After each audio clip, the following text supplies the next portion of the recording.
Exar, Kun. The name still whispers through the halls of the Jedi Temple as a warning. He was not born a Sith. He was a Jedi Knight, one of the most promising in the Order. But ambition consumed him, forbidden knowledge seduced him. And in the end, he became something the galaxy had never seen. A Dark Lord of the Sith with the power of a god. But what if he had won? What if the Great Sith War ended not with his defeat, but with the total destruction of the Republic? Welcome to the darkest timeline of the Old Republic. Exar Kun did not fall in a single moment. It was a slow, deliberate descent. As a Jedi Knight, he was obsessed with knowledge. Not the light side teachings of his masters, but the forbidden lore of the ancient Sith. He sought out the spirit of Freedon Nad, a long-dead Sith Lord who became his dark mentor. Piece by piece, Nad corrupted Kun's mind, twisting his desire for wisdom into a hunger for power. By the time Kun realized what was happening, he was already lost. He did not fall to the dark side.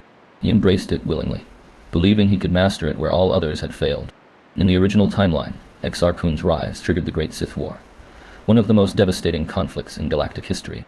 He forged the Dark Reaper, an ancient superweapon capable of draining the life force of entire armies. He corrupted hundreds of Jedi to the dark side, creating an army of fallen knights. His forces struck at the heart of the Republic, and for a time, it seemed nothing could stop him.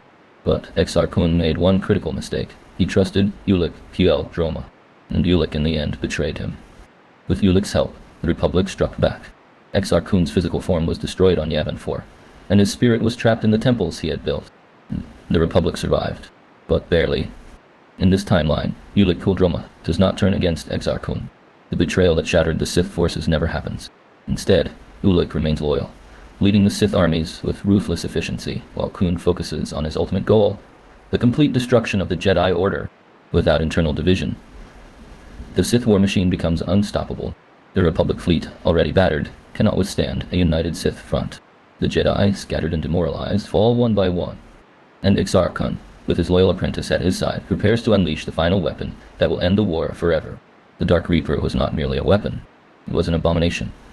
A machine that fed on the Force itself, draining the life essence of every living being in its path. In the original timeline, it was destroyed before it could reach its full potential. But in this timeline, Exar Kun completes it. He activates the Dark Reaper on Coruscant itself. The effect is apocalyptic. Jedi Masters collapse as the Force is ripped from their bodies. Civilians dead by the millions, their life energy consumed to fuel the machine. The Jedi Temple becomes a tomb. And when the Dark Reaper finally deactivates, Coruscant is a dead world. And the heart of the Republic has been cut out. With Coruscant destroyed and the Republic shattered, Exar Kun turns his attention to the Jedi Order's remaining strongholds. Hossus, the Jedi Library world, burns. Dantooine Enclave is overrun by corrupted Jedi who now serve the dark side. The Jedi Council, what remains of it, scatters across the Outer Rim, hunted by Exar Kun's forces. But Kun does not simply kill the Jedi. He breaks them. He captures Master Vodo Seosk Bas, his former teacher, and forces him to watch as Kun destroys everything the Jedi stood for. The Order does not die in battle. It dies in shame, its own fallen knights wielding lightsabers against their former brothers and sisters. A decade after the Great Sith War, the galaxy is transformed. Exar Kun rules not as an emperor, but as a dark god. His spirit, freed from the limitations of flesh, inhabits a network of Sith temples across 100 worlds. His followers do not obey him out of fear alone. They worship him. The dark side is not merely a philosophy in this galaxy. It is a religion.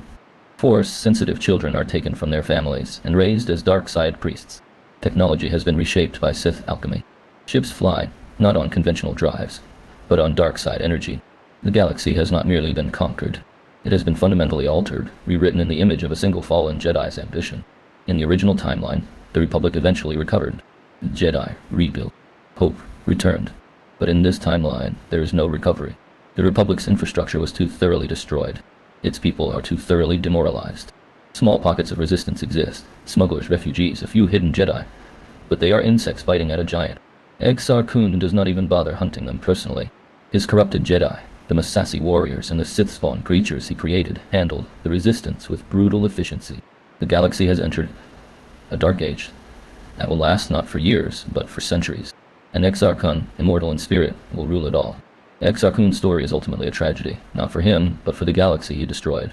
He sought knowledge, and he found it. He sought power, and he achieved it. But the cost was everything. the Republic that stood for 1,000 generations, the Jedi Order that protected the innocent, the countless lives extinguished by his ambition, and perhaps worst of all, the corruption of the Jedi themselves. In this timeline, the Jedi do not merely fall. They are weaponized against everything they once loved. Exar proved that the dark side does not need to conquer through brute force. It needs only to find the right mind, a mind brilliant enough to believe it can control what no one can control. Exar represents the ultimate warning of the Star Wars universe, that the greatest threats do not come from outside, but from within. He was a Jedi. He was trained by the best masters. He knew the dangers of the dark side better than most. And yet he fell, not because he was weak, but because he believed he was strong enough to master what destroys all who touch it. In our timeline, he was stopped. In this timeline, he was not. And the galaxy burned for his hubris. Thank the Force that Ulic Droma found redemption. Without it, there would be no Republic, no Jedi, no hope. This has been SWTOR Studio. Subscribe for more dark timelines from the Old Republic, Era A.